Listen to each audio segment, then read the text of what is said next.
Good morning, ma'am. My name is John Mark D. Pimentel. B is Criminology 3. So, what should your classmate know about you? So, ako na pagkata, ma'am, is pa dalida ma high blood yun. Dalida bikil. Yun, gamit na sabod, mga istorya. Ano dayon. So, where are you from? So, I live in Purisima, Tago, Surigao del Sur. And what your hobbies or interests? So there are three hobbies now, mom. Is number one is basketball, two is playing a guitar, o ma'am, rides ma'am. What makes you unique?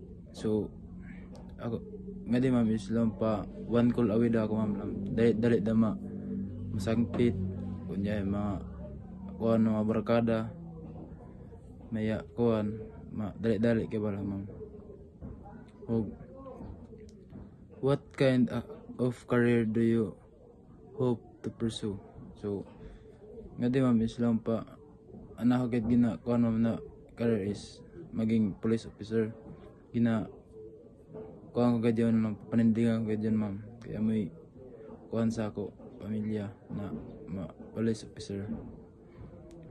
Why did you choose BS Criminology? So I choose criminology ma'am is because kuhan ma'am, focus siya sa mga laws o mga criminals. Kay kuhan ma'am, kuhan sa siya ma'am, kay bali focus na sa ako career na police officer naman. I choose BS Criminology ma'am. And what are your short term and long term goals? So sa short term ma'am is lang kuan ma'am. So sa short term ma'am is kuan lang pa na tapusong gid din BS Criminology na graduate ako ma'am, para may pakita sa ako mga pamilya na kuan kuan ko rin na bata adyon igtadong gayud. So sa long term goals ma'am is 5 years from after graduation, kay bali sa kuan pa short term 1 to 4 kuan pa sa ako ga eskwela sa college. So sa long term is 5 years pataas after graduate is lang pa kuha na ako yun na goals makuha ko na yun. O isa na ako na kuhan police officer or ano ba na agency.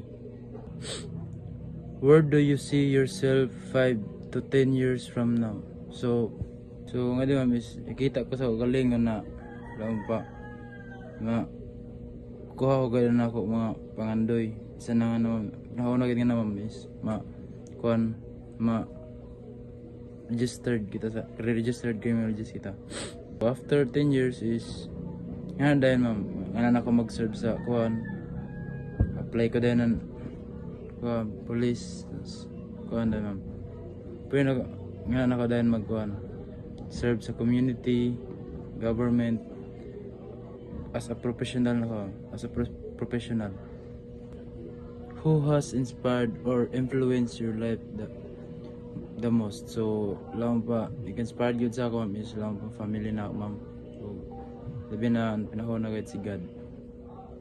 So sa part 3, describe a time when you had to make an important decision. So example nila ako ma'am is itong time na summer job dito ako ma'am na tapos may sa DSWD tapos yung lugar na sa Tago ma'am na part na ang kasunugan. So kuan kami to ma'am tabang-tabang na pa yung malit ng mga food packs o itong mga bado para matabangan lang itong sa isunugan ma'am. So what values guide your decision? So there are 3: be honest and be fair sa sig katao o tabangan tabangan ang mga tao. So have you ever lead a group even in a small way?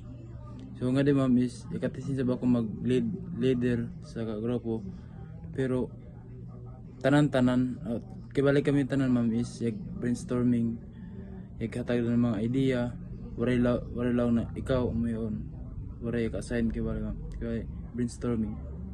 So what kind of leader do you hope to become? Yun leader ma'am na hibaw magpaubos ug yun may salig niya sa mga iban ug dapat di siya mag-discriminate, judge sa mga idea ibali. How do you respond when working with different personalities?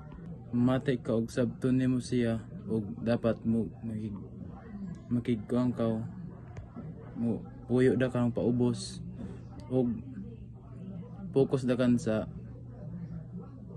you need together. If you become a law enforcement professional, how would you serve your community?